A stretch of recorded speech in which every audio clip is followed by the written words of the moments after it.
So one of the features that's here at the Mayberry Motor Inn is Emmett Forrest's truck. Now, if you're a fan of the Andy Griffith Show, or you're a fan of Andy Griffith, if you come here to Mount Airy, you're going to hear the name Emmett Forrest a whole lot. Emmett and Andy grew up together. They were best friends. Emmett never left the town of Mount Airy, and Andy just went on to be famous and do his thing. The thing is, Emmett looked up to Andy like a best friend and a brother would. Andy would send him all types of props and things from the TV show, and if you go into the Andy Griffith Museum, most of the items that are in there came from Emmett's private collection. Now, when Andy decided he wanted to get rid of something and move it on to better hands, he would call Emmett to come down to Manio to his house and pick it up. One particular thing are the signs on the courthouse door. That hung up in Andy's, on his wall in his house, and he passed them on to Emmett. Emmett brought them here and put them inside the museum for everybody to see. This truck belonged to Mr. Emmett Forrest. Emmett, one of the finest gentlemen you ever want to meet, great guy, just a wonderful person in general. I just can't say enough about Mr. Forrest. And this was his truck. He has it done with Emmett's Fix-It shop on it to pay tribute to the tribute that Andy was paying to him, because he created a character in the show named after him, Emmett Fix-It shop. And somehow, Miss Alma, who used to own this place, ended up with Mr. Forrest's truck. He actually decided he wanted to be in a place where people love Mayberry, and no better place than to have it here on display at the Mayberry Motor Inn. All right, well, now, if you need a place to lay your head, you're here in Mount Airy, there is no better place than right here at the Mayberry Motor Inn. It has a storied history. Miss Alma Venerable, well, did I pronounce that right? Because I always just called her Miss Alma. Yeah. Miss Alma Venerable, she looked a whole lot like Aunt B, and she loved Aunt B, and she has a whole museum to Aunt B. Now, she passed away a little over a year and a half ago, and we miss her something terrible, but she did leave a legacy, and that would be one of these gentlemen right here. My friend Michael, her grandson, and he is running this place today. Kept it the same. A couple little updates, but not a whole lot different. Yeah, for the most part, we've had people say, you know, that they were afraid when Grandma passed that we would change it. And so they would say, leave it the same. So that's kind of what we do. Put a new coat of paint on everything and swap out the furniture, but keep it kind of true to its era, you know. Yeah, and it's a wonderful place. We have the Mayberry Festival, Mayberry Days, Mayberry Meetup. What we call these in our little group are legacy rooms, because 30 plus years, the same people have been coming to stay in the same rooms, and you just have to get on a waiting list for those events to try to get a room here, because this little gazebo over here, this is where we all hang out and talk about how great life is sitting here. And I would love to have you, my friend Michael, tell us a little bit about the history of this, and a little bit about your grandmother, who I didn't get to know nearly as much as I'd like to know her. Yeah, I wish you could have got to know her better. She was great. I know you got to meet her, but you know, her health had gone downhill. But anyway, this place was built in 1961, but she bought it in 1967. It's my understanding that the person who built this built several businesses in the area and would kind of run them for a while and sell them off. Anyway, so she bought it in 67. And she would have been 30 years old, or just about to turn 30, and stayed here the rest of her life. It's always, so 67 she bought this. You mentioned the gazebo out there. They built that in 1990, which is the year Mayberry Days started. Oh, okay. It's also the year my brothers were born, and it's me and the brothers that run it now. Josh and Jeremy run it with me. Around that same time, now I might be off by a year or so, but you remember when Francis Bobier passed away? Oh yeah, that was it 88 or 89? I think it was 88. Well, anyway, so it would have been the next year then, in 89. They had an auction because she was living in Siler City, North Carolina when she passed. They auctioned off all of her stuff because she didn't have her material things willed to anybody. And so my grandma caught wind of that and went down there and bought as much furniture as she could fit in a U-Haul, and brought that up here and put it in what we call Aunt B's room now. So And did you guys want to see Aunt Bee's room? Oh, we'd love to see Aunt Bee's room. But before we go to Aunt Bee's room, let's talk about this great old Ford. Is that a C10? Yeah. This is a 66. So the truck has kind of a neat story. The car is just a replica, like all the other ones you see around town. But the truck belonged to Andy Griffith's friend, Emmett Forrest. It's my understanding they went through grade school together. Don't know whether they went to the same college or not, but they were friends throughout their entire life. I mean, they passed within just a few months of each other. They stayed friends. I don't know what percentage of the stuff in the Andy Griffith Museum came from Emmett, but a ton of it. A lot of it. Some of the most important pieces, I think, like Barney's salt and pepper suit, and the plaques that were on the doors of the courthouse, like the Justice of the Peace and the belonged to Emmett. And anyway, I imagine, so when he sold this to Grandma, it was in the early 90s. And I imagine if there had been a proper Andy Griffith Museum then, it probably would have ended up down there. Sure. But he just wanted it to be on display, and he figured since this was the Mayberry Inn, if she would agree to keep it out for people to see, that he would sell it to her. And so it's been here ever since. Couldn't be in better hands. It needs we're about to get a fresh paint job on it, and our buddy Tim's going to re-letter the side for us. We're talking about Tim White. Now, Tim White is a very dear mutual friend of both of us. Yeah, he's a great guy. He's a great guy. He's on Song of the Mountain on PBS. First class picker. There's some good pickers that hang around here on a regular basis. Yeah. Pretty good musicians. You probably learned since you moved here that good musicians are a dime a dozen around here. And I mean that in a good way. In a good way. There's not a time you get somebody come up on the porch and you go, now I'll tell you a funny story about Tim, not about Mayberry MotorLodge, but Tim and I have been friends for years. Tim would come over to the porch all the time, him and his wife Penny, great people, have dinner, hang out, and I'd never ask a professional musician to bring his instrument with him. He's just my friend. He's my friend Tim, he's a musician later. Tim, after a couple visits, he turned around, put his arm around me, said, "Norm, I just want to say, my banjo's awful lonely sitting home at night while I'm eating at your house. Do you mind if I bring it along for a visit?" Well, that was the end of that. Now he has to come. He'll call me and say, "I'm coming for dinner." And I said, "Are you bringing your banjo with you? All right, you can come." So there's a plaque to Tim White over by the swimming pool.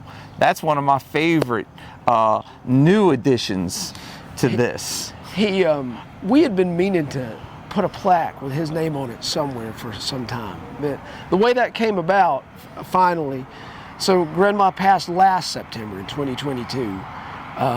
They interviewed a couple different people. The Mountaineer News interviewed some people, and when they did an article about her, and they interviewed David Browning first, and he was the original Mayberry deputy. He actually opened for Don Knotts. He got the best seal of approval as somebody who dressed up as a character. Don Knotts said, "You do a better Barney than I do." As far as like a tribute to that character, he's first class, as good as it gets. And anyway, they were interviewing David, and in the interview he'd mentioned that he came in one year for Mayberry Days and there was a plaque on the wall with his name on it, and he talked about how much that meant to him. Well, then later on they interviewed Tim, and they were like, "So is there a plaque on the wall with your name on it too?" And Tim says, "Well, I think all the rooms were taken by the time I started showing up." And I was like, "We have got to do something special." So anyway, then he just showed up one day and that plaque with his name on it was out there. And if Tim's in town, you will see him sitting over there having a cigar, enjoying the pool. That's his spot. Well, let's see Aunt Bee's room, and that'll be great.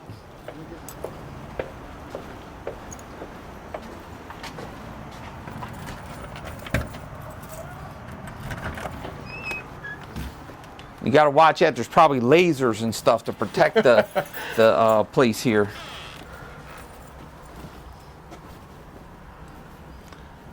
So like I was telling you before, all the furniture in here came from that estate sale. The beds, tables, chairs, lamps, all belong to her personally. The outfits in this closet over here belong to her. But now the one on the mannequin back there is the one outfit we have that she used on the show. The hats in that box there at the foot of the bed you're next to, a couple of those were used. the ones inside the box.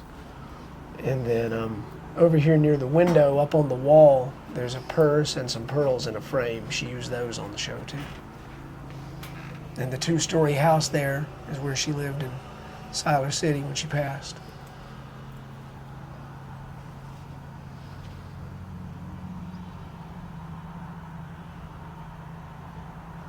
So tell us a little bit about the availability here to get yourself a room here. What's it going to cost you, and how's it going to run? Well, so it varies from season to season. You know, pretty much once you get to Memorial Day, business is pretty solid. Oh, I'm gonna have to grab that phone. Yeah. I'm sorry. That's all right. So now this is great. I mean, how often do you get to be this close to something that belonged to Aunt B? I mean, that's amazing. It's a museum. I think any Mayberry fan would love to be here and take a look at this. Yeah, it's a pretty neat idea, you know.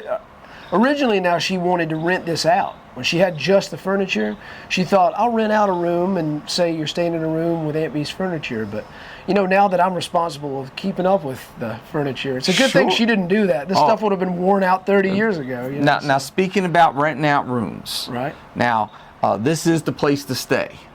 Obviously, I mean, 1961.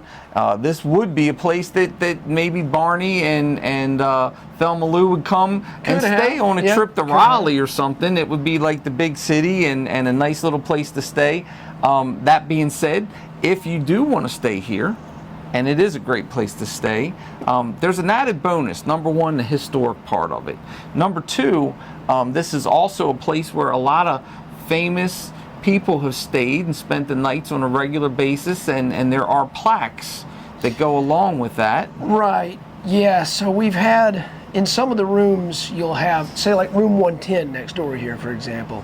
Every year during Mayberry Days, Rodney Dillard, you know, one of the Darling boys on the show, stays, and so we put a plaque on the wall dedicating the room to him for his work as one of the Darling boys on the Andy Griffith Show. Same for his brother Doug in room 115.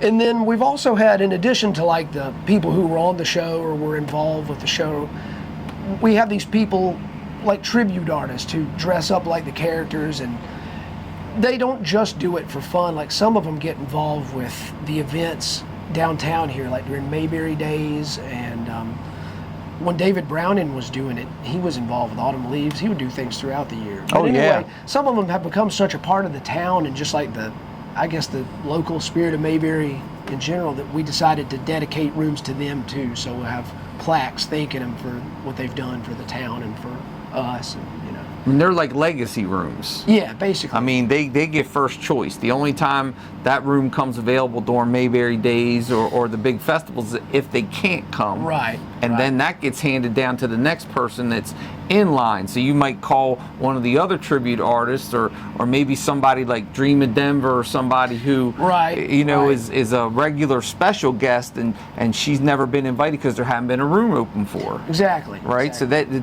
So they're legacy rooms. Right. So far, that's kind of how it has worked out. As it should be. We've been fortunate, you know. They were all here from the beginning, and so as long as they're coming, they'll have a room. You know? So when we're not dealing with legacy rooms, when you know, what does it cost a person to stay here in this great location? It varies based on the season. You can expect anywhere from $99 to $130, and $130 is just like super special. Mayberry Days, Autumn Leaves Festival, Memorial Day, stuff like that. Well, anywhere in between. That's awesome. And you get to park right in front of your room. Right. A lot of motorcycle riders like that. A lot of classic car enthusiasts like to be able to stay where they can keep an eye on their precious, you know. Yeah, that's awesome.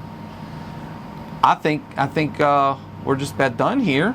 Michael, thank you so much for giving us a little bit of time and sharing your grandma's absolute precious collection here, and it's great that she left that for all of us to take a look at and enjoy. And I used the term a couple times already. You're the keeper of the flame here. I mean, that's what keeps this place alive. That's what keeps this place feeling like it's home. And people like you are why people like me are living here, because you get that family feeling and you feel included. I appreciate you saying that. I appreciate that. I really appreciate you thinking of us too. Yep. All right, well, I guess we got one more stop to make. We're heading to the Easter Brothers Museum from here, and oh boy, that's going to be something. Some gospel music and there's some great guys. Yeah, so we're going to be heading off to that. But thank you so much, Michael. I'm gonna go out first because I know you got a special combination. You got to put the laser beams back on to keep it here goes the protected. laser. Yeah, well, oh, there it is. There goes the laser beam. Precious commodities here. So please, if you want the genuine thing and you want nice, clean rooms at an amazing, affordable price, you cannot go wrong with the, oh, did I mention there's a swimming pool? I did mention there's a swimming pool. You can't go wrong with the Mayberry Motor Lodge.